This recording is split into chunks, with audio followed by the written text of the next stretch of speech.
jamais ça, plus jamais ça, plus jamais ça, plus jamais ça, plus jamais ça, Plus jamais ça.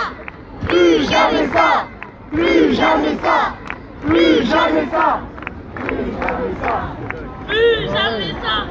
plus jamais ça.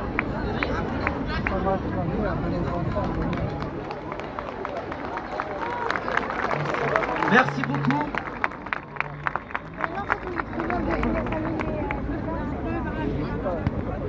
Barakallahu fikum, merci.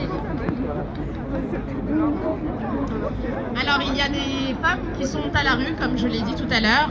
Heureusement, il y a de plus en plus d'associations qui se chargent à notre place, malheureusement, de les aider. Il y a aussi beaucoup de femmes qui, parce qu'elles sont à la rue, tombent enceintes, mettent des enfants au monde et n'ont pas les moyens, n'ont pas ce qu'il faut pour accueillir leur bébé. Heureusement, là aussi, des femmes déterminées, courageuses, intelligentes et volontaires œuvrent pour venir en aide à ces femmes. Donc je vous demande d'accueillir Samra Sédic, sage-femme et présidente de l'association Un petit bagage d'amour.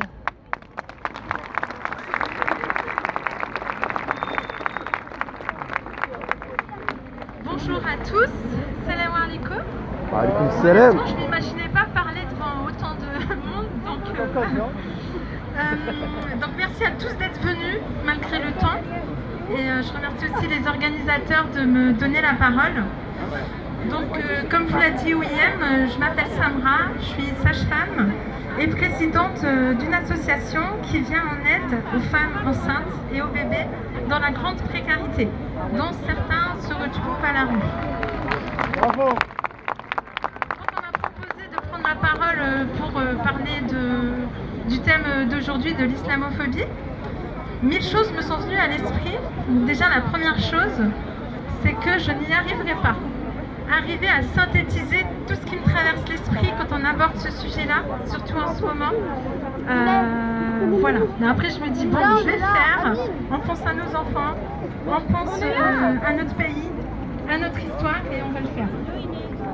Je vais tenter de vous énoncer clairement donc, les idées qui me traversent l'esprit quand je pense à ce sujet. Donc j'ai besoin de feuilles pour mes repères, sinon je vais partir dans tous les sens. Et certainement ce que je vais dire va toucher aussi certains d'entre vous. Je vais déjà parler de l'amour de notre prochain. Donc la sphère politico-médiatique nous dépeint souvent, nous les musulmans, comme les pires individus au monde. Nous subissons maintenant quotidiennement un matraquage inédit. Des liens sont faits entre notre identité musulmane, notre pratique de la religion et des crimes perpétrés par des mouvances qui nous sont littéralement inconnues. C'est important de commencer par ce point, de l'aborder avec sérénité et transparence. C'est un point qui cristallise, qui crispe. Il ne faut pas le laisser de côté ou le nier, car c'est un point crucial dans le combat contre l'islamophobie.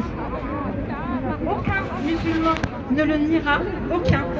Les drames qui frappent les innocents à travers le monde sous l'étiquette islam sont une abomination. C'est un peu comme dire l'eau ça mouille, le feu ça brûle, enfin, c'est une évidence pour tout le monde, sans besoin d'être musulman. La douleur qui est la nôtre de voir notre religion prise en otage et dépossédée de son message initial pour tuer ou meurtrir au point que nous avons jugé parfois plus sage de nous taire. On se tait non pas parce qu'on est d'accord avec ce qui se passe, mais pour ne pas verser dans l'indécence, pour ne pas attiser les braises de la polémique et de la surenchère.